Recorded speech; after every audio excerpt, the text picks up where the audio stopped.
bem, galera, Star Wars se aproxima e nós resolvemos fazer aqui no nosso Instagram um pequeno vlog que vamos falar sobre os filmes que nos contaram essa saga, desde a Ameaça Fantasma até os seus spin-offs. Vamos fazer uma maratona e vamos aqui fazer basicamente um vídeo de reação. A gente vai assistir aos filmes e depois vai trazer as nossas impressões, uma releitura, um review de cada filme aqui.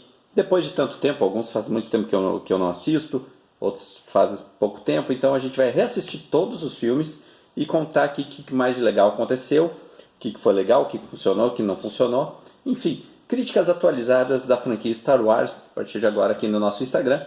Então, fica ligado, vamos começar com A Ameaça Fantasma. Muito bem, galera, acabei o primeiro da nossa saga Star Wars, Ameaça Fantasma, escrito e dirigido por George Lucas, o criador de tudo, né? Todo esse universo. Gostei bastante, mas no meio da trama preciso de um cafezinho para se manter acordado, porque principalmente as corridas de pod, depois dá uma arrastada ali, fica uma parte que o filme dá uma quebrada de ritmo, assim, que não flui e realmente dá um soninho. Então eu recomendo, se você também for fazer essa maratona, tome um cafezinho nesse filme.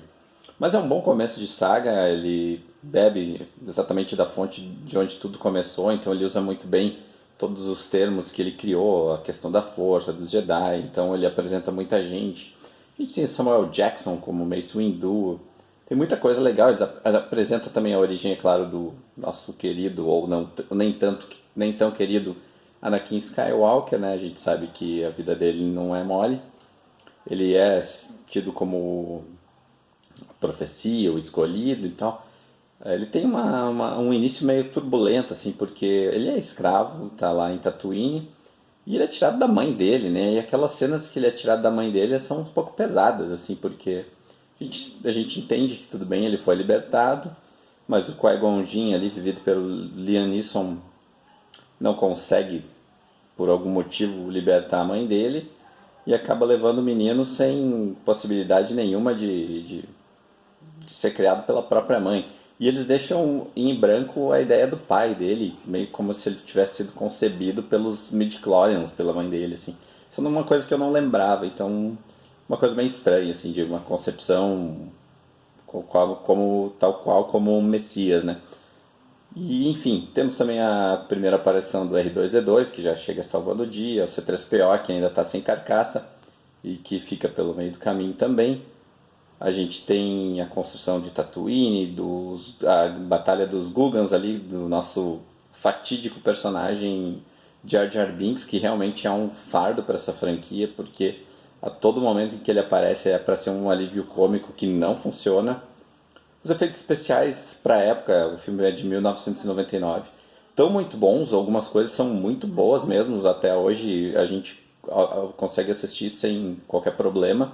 Mas sim, tem algumas partes que tá muito amador. Se a gente assiste hoje, dói os olhos de assistir assim, algumas coisas sem renderização, sem acabamento. A gente parece que está vendo um videogame.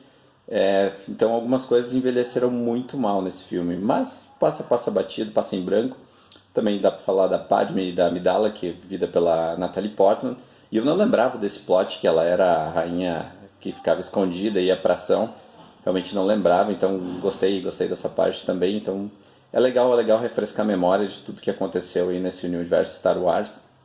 E se eu fosse dar uma nota para esse filme, assim, de começo de franquia, eu daria um 2,7 aí de 0 a 5, porque tem uma boa ação. A gente tem o Ian McGregor, a gente tem o Qui-Gon Jinn, né, o Liam Neeson e o Obi-Wan Kenobi, que estão muito bem também. A gente tem a participação do Yoda.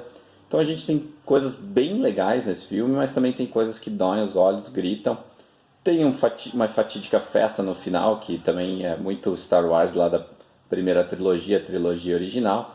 Então tem muito, ele recria muito do que aconteceu na primeira trilogia. Nesse primeiro filme replica bem alguns fundamentos, outros nem tanto, né?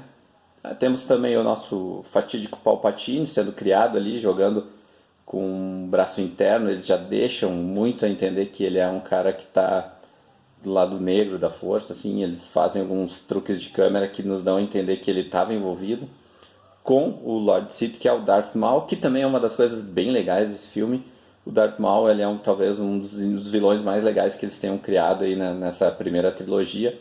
E uma pena que eles tenham jogado fora logo no primeiro filme, né?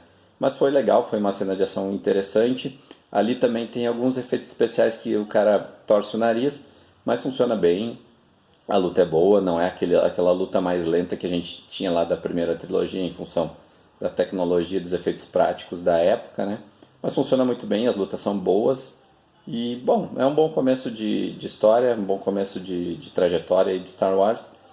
E, né, uma saga que começa a contar uma bela de uma tragédia, que é a vida do Anakin Skywalker. Então, legal, começa bem, acho que muita coisa que eu não lembrava valeu a pena. Então, uma nota 2,7 está muito boa para esse filme. Então, seguimos com a nossa aventura aqui de assistir todos os filmes de Star Wars. Você se liga aqui no nosso canal, também no nosso Instagram. Siga a Vigília, porque você sabe, a Vigília não para.